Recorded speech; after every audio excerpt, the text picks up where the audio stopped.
Hello and welcome back to my channel. I'm Jenny. Today's video is going to be my second anti-haul. I do have a nice juicy list of things that I am anti-hauling this year. Once again, most of these are eyeshadows, which if you know me, you know eyeshadows are my all-time favorite. So for me to anti-haul eyeshadows means something. I don't know what it means, but it means something. So I do have quite the list, so let's go ahead and jump right into it. So I did go ahead and scoot over. I will throw the pictures up here so you can see what I'm looking at. And all of these pictures that I am using in this video came from Trend Mood's Instagram. I will link it down below so you can check out the Instagram account. So the first product is kind of like a set of three, and they are the Sephora, what are these even called? Sephora Pro Palettes. They came out with 2 or 3, I think there were 3 last year, and then this year they're coming out with 3 more. The first one I'm going to reference is the Pro Nudes, I think is what it's called. Yeah, it's the Nudes palette. So this just looks like any other basic palette. Not interested. These, how much are these? $68 for this. But these are just colors that everyone at this point probably has in their collection, and I know I do with the amount of shadows that I have. So I'm definitely not interested in that one. This next one is called the Editorial 2, and it's more of like muted tones or something like that. It reminds me a lot of the Urban Decay Born to Run palette that just came out. I wouldn't wear a lot of these tones, so I'm just not really interested in these. This one is one of the more interesting ones of the collection, so I mean if I was going to pick one up, it would probably be that one. But overall, I'm just not intrigued and I'm not interested in that one. The last one is called the Smoky Jewels, and to me it's very weird because it's like in that third row there are like 4 yellows that look almost identical to each other, and then those blues, it's like those blues and yellows kind of just don't really fit, and like it's just laid out weird. So overall these palettes just are weird to me and I'm not intrigued or interested in them at all. This next one is actually an entire collection. It is the Wet n Wild Fire and Ice collection, the Fire Dragon versus Ice Dragon. It is supposed to be, you know, like the Game of Thrones kind of theme, which I know I'm like the only human being on the planet that doesn't watch Game of Thrones, but so for that reason I'm just kind of not intrigued by it. But I do think it's really cool that they came out with bronzers. If I run into a bronzer, I may pick it up, but all of the bronzers are shimmery, so never mind. I just saw that. Not interested in that.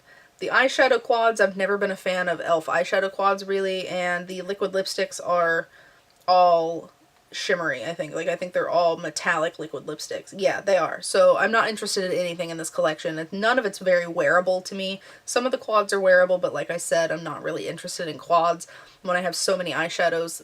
So overall, this collection just does not call to me. So this next one is the Take Me Back to Brazil palette, the all shimmer version of the first Take Me to Brazil palette from BH Cosmetics. I don't like all shimmer palettes. I think all shimmer palettes are useless because to me, it's like, for me personally anyway, I throw all mattes in the crease and then I'll put like a shimmer on the inner half of my lid. That's what I like to wear. That's what suits my eyes the best.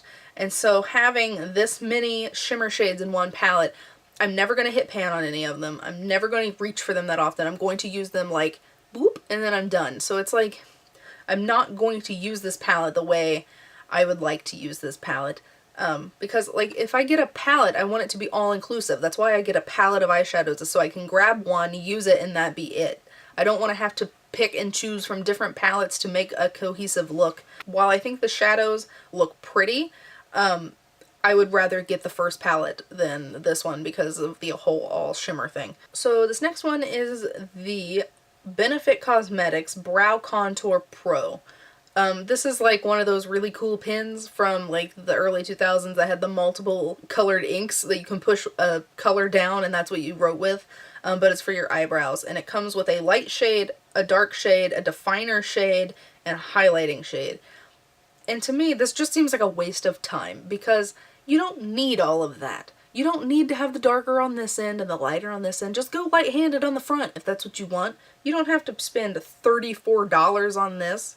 Use a little brow highlighter. I just don't feel that this is necessary.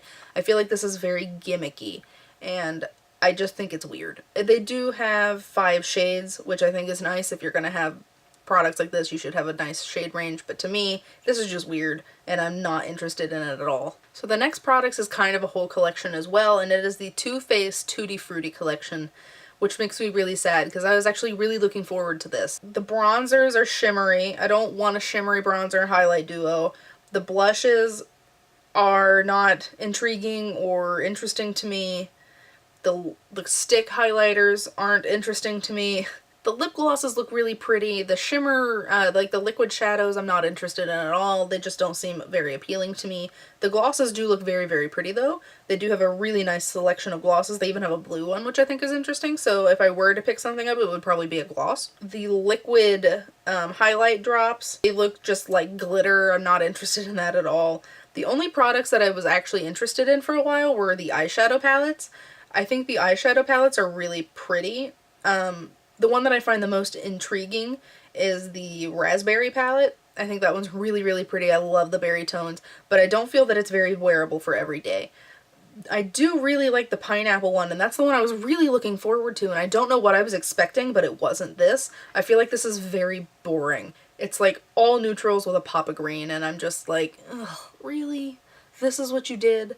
I feel like there should have been like a matte bright yellow or something, or a bright green. I don't know. I know like these colors do say pineapple, but like boring pineapple. So as a whole, I know I'm not going to pick up any of this anymore. I was looking forward to the shadow palettes, but I've talked myself out of it. As a whole, I was really excited, and now I'm just really let down by it, which I'm really disappointed about. So this next one is the Too Faced Clover collection add-on. It's like this little eyeshadow palette that looks like a dog, and then a liquid lipstick with like the little cats and the little doodles all over the lid.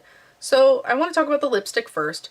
I don't like Too Faced's liquid lipstick formula, and so the little packaging with the cute little cats and stuff on it's not going to draw me in because of that. The shade is really pretty though. It's the eyeshadow palette that bothers me the most. Because one, the shades in it are very super boring and very super basic. And it's shaped like a dog. Most of the time I think this is cute, but to me I feel like this is very, very juvenile. And $28 for 6 eyeshadows is expensive for a juvenile, because I feel like Too Faced is trying to target themselves toward a younger crowd with prices like that for one, and like a mask called like Glow Job or whatever that is, like with a very sexual like, I don't know, presence? I don't know. The whole, like, adult names and then cutesy packaging just confuses me. This is more like just Too Faced in general as opposed to this product. Although this product is very, very juvenile and cutesy. And it's, like, to the point where it makes me, like, just like, ooh. Like, I'm not interested in that. It's not like, oh, that's cute, I get it. But this one's like, that's a bit much. That's like, it looks like Claire's makeup. And for $28, I don't want to buy things that look like Claire's makeup, you know?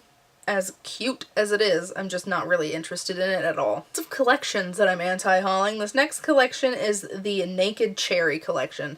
Now, the shadow palette's pretty, but it's not anything we've never seen before, which I know at this point in the makeup game, it's very hard to make things that look fresh and new.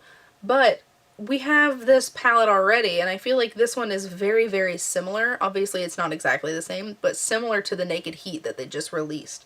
And so, I just feel like it's very, very neutral, because if you cover up those 3 kind of berry shades toward the end, it's almost like a complete neutral palette. So it's like, why did you call it cherry if there's only 3, like, pinky red shades? And then the lipsticks are just kind of meh. 2 of them have shimmer in them. Not a fan of Urban Decay eyeliners. I'm not really interested in their split pan face palette either. I think it's 2 highlights and a blush. I don't know, it doesn't really call to me. So overall, this collection just isn't anything to me. It's not very exciting. It's not very new. Not gonna pick any of it up. So the last product in my anti-haul is the Morphe Brushes 35V palette. The Stunning Vibes Artistry palette. So Morphe is obviously famous for their 35 eyeshadow palettes, and this one is a new one. When I first saw this, I was like, ooh, that's really, really pretty. That's really cool. I love the cool blue tones. I like those berry tones. This is really, really nice. If you cover up the 5th and 6th columns in this palette, it looks like every other Morphe palette that they've ever created. So to me, it's like, if most of the shades look like all the shades you already have, what's the point? I mean, I think this is a very pretty palette, but I have 90% of these shades 100 times, and I can get these blues and purples from ColourPop or something similar for less than it would be to buy this whole palette. So to me, well, I think it's pretty. I'm not gonna get it. Maybe if it was on like super sale at Ulta, or I could use points toward it or something like that, I might get it then. But as of now, I am not going to spend my actual money on it. Because I have all these shades already. So I'm trying really hard to not have as many duplicates if I can help it. So that has been my second anti-haul. I hope you enjoyed it. I know my next one I'm planning on doing a holiday edition, since all of the holiday sneak peeks are starting to come out. I do plan on doing a holiday one because I've already started my list and it's starting to get long. So make sure you subscribe to my channel so you know when that is uploaded. Make sure you hit the bell so you get notified. Thank you for watching. I hope you enjoyed this video. If you did, please give me a thumbs up. And if you would like to subscribe, please feel free, and I'll see you next time. Bye, guys.